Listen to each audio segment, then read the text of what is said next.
Video like जरूर कर लीजिए और ऐसे वीडियो लगातार फ्री में पाने के लिए चैनल को तुरंत सब्सक्राइब कर लीजिए और बेल आइकन को जरूर टैप कर लीजिए ताकि आगे भी सारे वीडियो आपको मिलते रहे। यूट्यूब में फॉलो करते हैं तो प्लीज ये वाला फ्री टेलीग्राम चैनल जरूर ज्वाइन कर लीजिएगा। सारे नोटिफिकेशन सारे अपडेट यहीं पे आते हैं, ध्यान रखिए।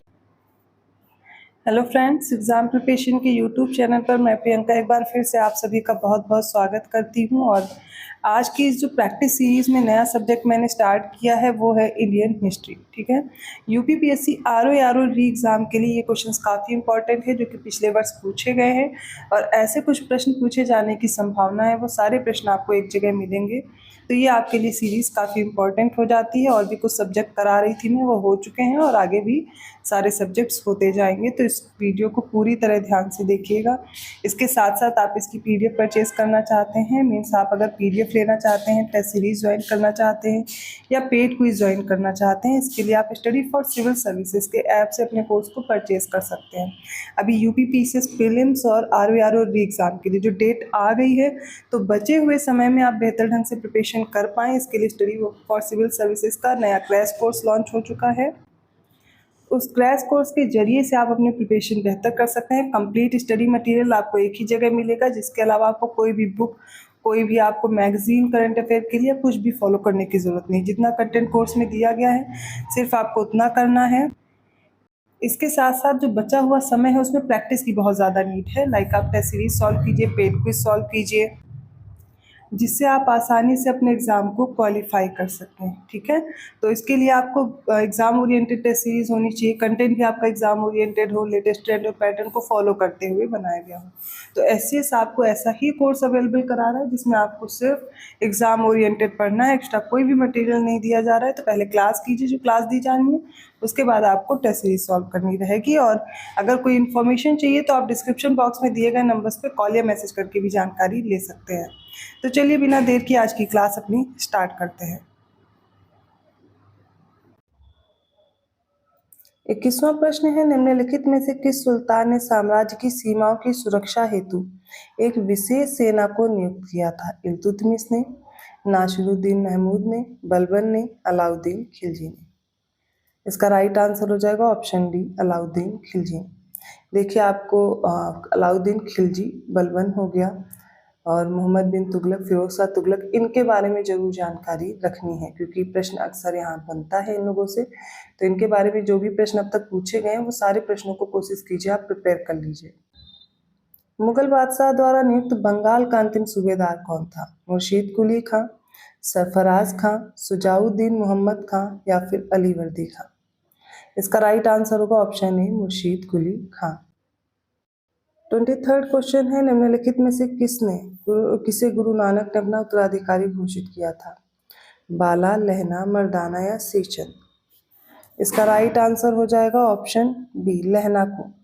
देखिए, गुरु नानक जी का जन्म हुआ था 1469 में और 1539 में इनकी मृत्यु हुई थी। ठीक है, इनका जन्म तलवंडी में हुआ था और ये सिखों के जो 10 गुरु हुए हैं उनमें पहले गुरु माने जाते हैं। और जो इन्होंने नानक पंथ भी चलाया था, याद रखिएगा, इनके शिष्य थे जो कि लहना थे, यही इनके उत्तराधिकारी बनते हैं और इनको गुरु अंगद के नाम से जाना जाता है, दूसरे गुरु थे। तो अगर क्रम याद करना है 10 गुरु के नाम, तो गुरु नानक हैं, अंगद हैं, उसके बाद अमरदास, रामदास, अर्जुन देव, हरगोविंद, हर राय, हरकिशन और तेग बहादुर, और लास्ट हैं गुरु गोविंद सिंह। 24th क्वेश्चन है, निम्नलिखित में से कौन भारत आने वाले यात्री में पुर्तगाल से नहीं था? दुआर्ट बारबोसा, डोमिंगो पायस, पीटर मुंडी या फर्नाओ नूनीज। तो इसमें से पीटर मुंडी नहीं था, बाकी सारे पुर्तगाली थे। 25th क्वेश्चन है, निम्नलिखित घटनाओं पर विचार कीजिए और कालानुक्रम में व्यवस्थित कीजिए।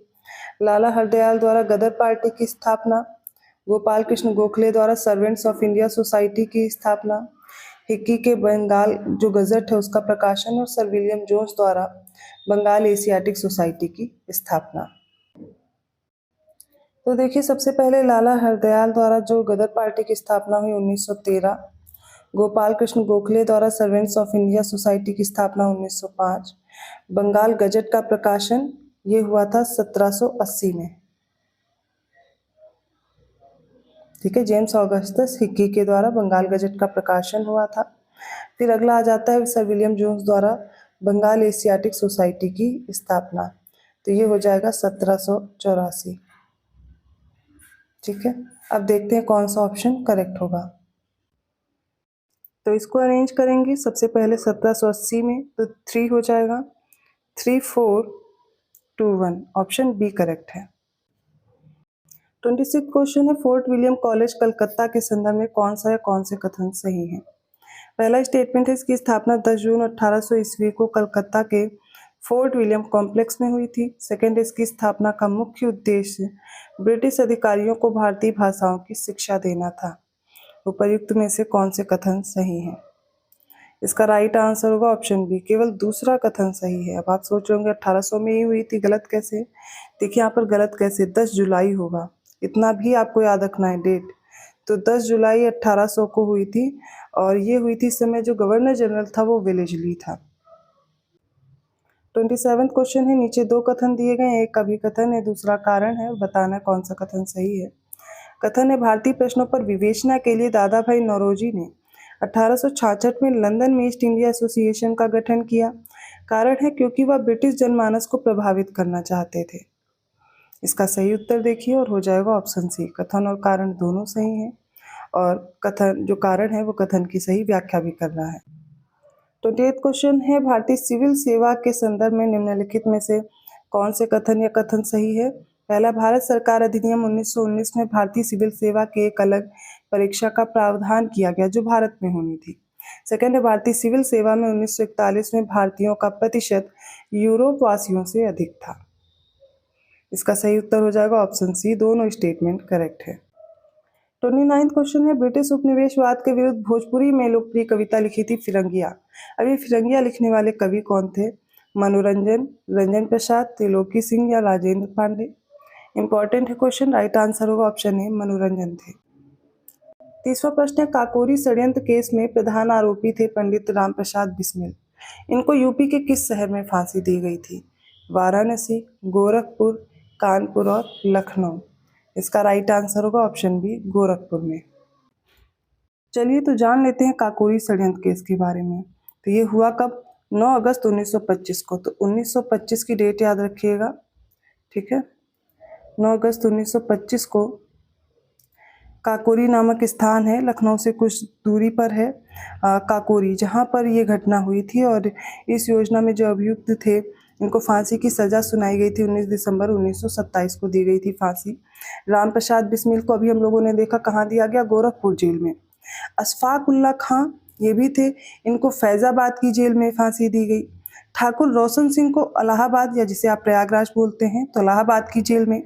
राजेंद्र लाहिड़ी को गोंडा की जेल में फांसी दी गई थी। सभी से प्रश्न बनते हैं, याद रखिएगा।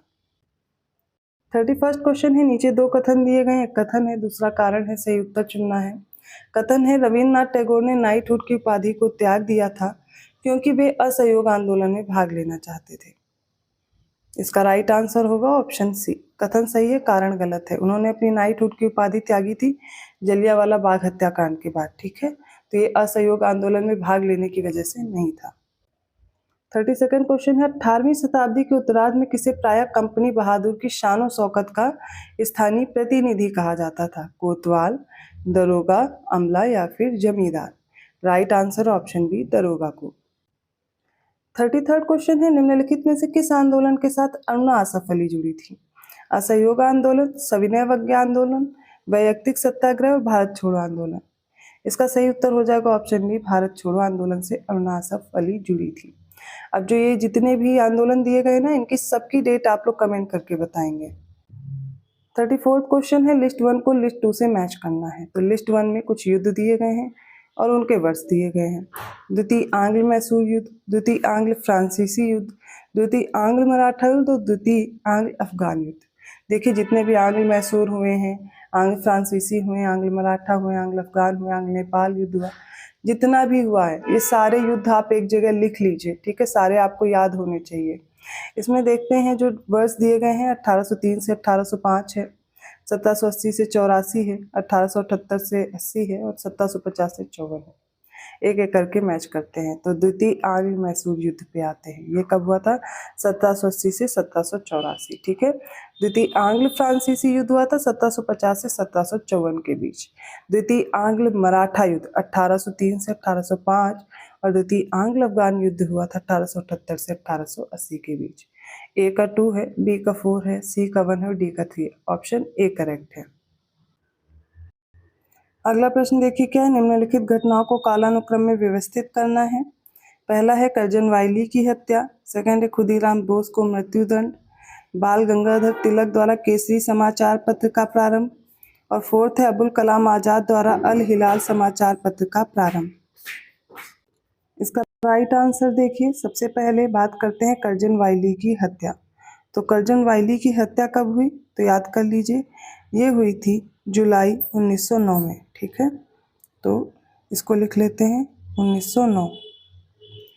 खुदीराम बोस को मृत्युदंड कब दिया गया, वो था 11 अगस्त 1908। ठीक है, बाल गंगाधर तिलक के द्वारा केसरी जो समाचार पत्र है उसका प्रकाशन कब हुआ था, और इसके बाद है अबुल कलाम आज़ाद द्वारा जो पब्लिश किया था अल हिलाल।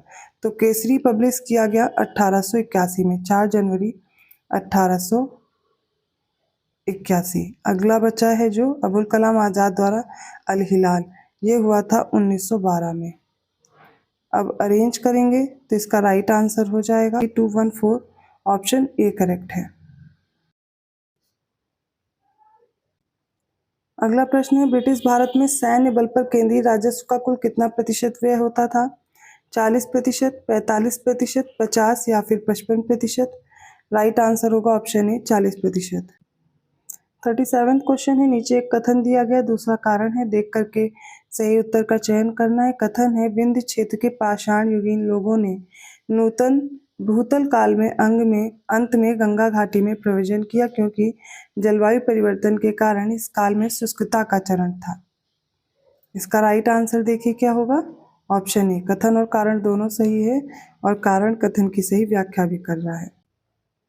38 क्वेश्चन है, निम्नलिखित तीर्थंकरों पर विचार कीजिए और उनका सही कालक्रम व्यवस्थित कीजिए। अभिनंदन, विमलनाथ, मणि सुब्रतनाथ और पद्म प्रभु।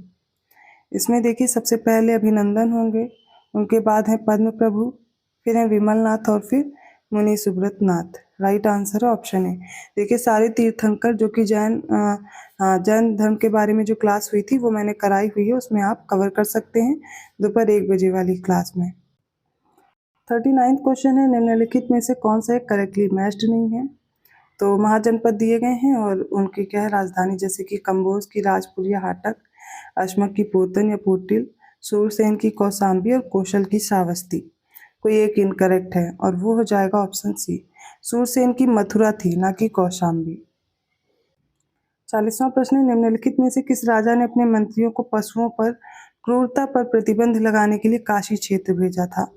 ऑप्शन ए चालुक्य राजा सिद्धराज जयसिंह, ऑप्शन बी है चालुक्य राजा कुमारपाल, ऑप्शन सी चोल राजा कुलोत्तुंग फर्स्ट और ऑप्शन डी कश्मीरी राजा जयसिंह। इसका राइट आंसर होगा ऑप्शन बी चालुक्य राजा कुमारपाल। तो ये थे आज के इंपॉर्टेंट क्वेश्चन हिस्ट्री के। आई होप आपको समझ में आए होंगे। किसी भी क्वेश्चन में डाउट है आप कमेंट करके पूछ सकते हैं। वीडियो अच्छा लगा तो प्लीज़ लाइक करना मत भूलिए, चैनल को सब्सक्राइब कीजिए और लोगों को शेयर करते रहिए। और पेड कोर्स के लिए आप इन दिए गए नंबर्स पे कॉल या मैसेज करके जानकारी ले सकते हैं। अभी आपको डिस्काउंट भी मिल जाएगा ज्ञान सर कूपन कोड अप्लाई करते ही। तो आपको क्या करना है, जो भी पेड कोर्स लेना है उसकी जानकारी नंबर्स पे लीजिए या फिर गूगल प्ले स्टोर से स्टडी फॉर सिविल सर्विसेज का ऐप डाउनलोड करके भी आप अपने कोर्स को परचेज कर सकते हैं। तो बचे हुए दिनों में ढंग से प्रैक्टिस करते रहिए और ज़्यादा से ज़्यादा रिवीजन कीजिए। ऐसे ही क्वेश्चंस के साथ मैं मिलती हूँ अगली क्लास में, तब तक के लिए धन्यवाद।